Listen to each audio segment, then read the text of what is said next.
Police விசாரணையில் இளைஞர் அஜித்குமார் உயிரிழந்த விவகாரத்தில் இரண்டாவது நாளாக நீதிபதி விசாரணை தொடர்ந்து நடைபெற்று வருகிறது. கூடுதல் விவரங்களை செய்தியாளர் இளையராஜா வழங்க கேட்கலாம். இளையராஜா வணக்கம். இந்த இரண்டாவது நாள் விசாரணை குறித்த விவரங்கள்.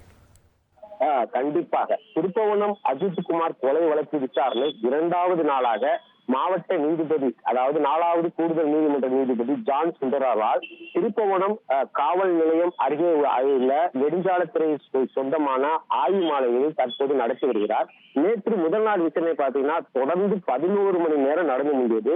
இந்த முதல் நாள் விசாரணையில திருப்பவனம் ஏடிஎஸ்பி சுகுமார், திருப்பவனம் ஆய்வாளர் ரமேஷ்குமார் ஆகியோருடன் விசாரணை நடத்தி நகை தொலைந்து போனதாக தொடர்புடைய பதியப்பட்ட சிஎஸ்சி, சிஎஸ்ஆர் மற்றும் எஃப்ஐஆர் ஆவணங்களை மற்றும் காவல் நிலைய கோவில் சிசிடிவி, டிவிஆர் ஆகியவையும் நீதிபதியிடம் ஒப்படைக்கப்பட்டது.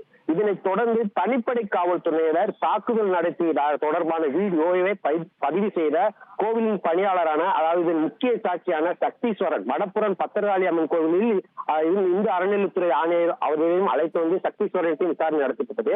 அதனைத் தொடர்ந்து பாத்தீங்கன்னா பெரியசாமி, உதவி ஆணையரின் ஓட்டுநர் கார்த்திக்வேல், அஜித்குமாருடன் தனிப்படை காவல்துறை விசாரணைக்கு அழைத்து செல்லப்பட்ட கோவில் பாதுகாவலரான பிரவீன்குமார், வினோத்குமார், ஆட்டோ ஓட்டுநர் அருண்குமார், கோவில் பாதுகாப்பு அலுவலரும் சிசிடிவி இன்சார்ஜருமான ஸ்ரீனிவாசன், அஜித்குமார் தரப்பு வழக்கறிஞரான ஒருவரான கணேஷ்குமார் ஆகியோரையும் நீதிபதி விசாரணை நடத்தினார்.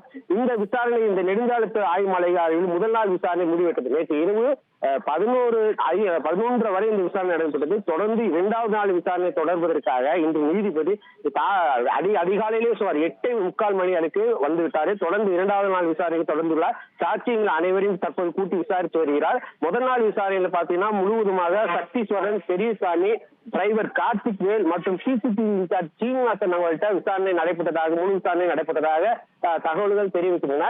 இரண்டாவது நாள் விசாரணையாக தொடர்ந்து இதுல மீதி உள்ள மற்ற அனைவரையுமே கூப்பிட்டு விசாரிக்க போகிறாரு. காவல் நிலையத்தில் உள்ள காவல் ஆய்வாளர் ஏடிசி எல்லாத்தையும் மறுபடியும் விசாரணை செய்ய போறாங்க.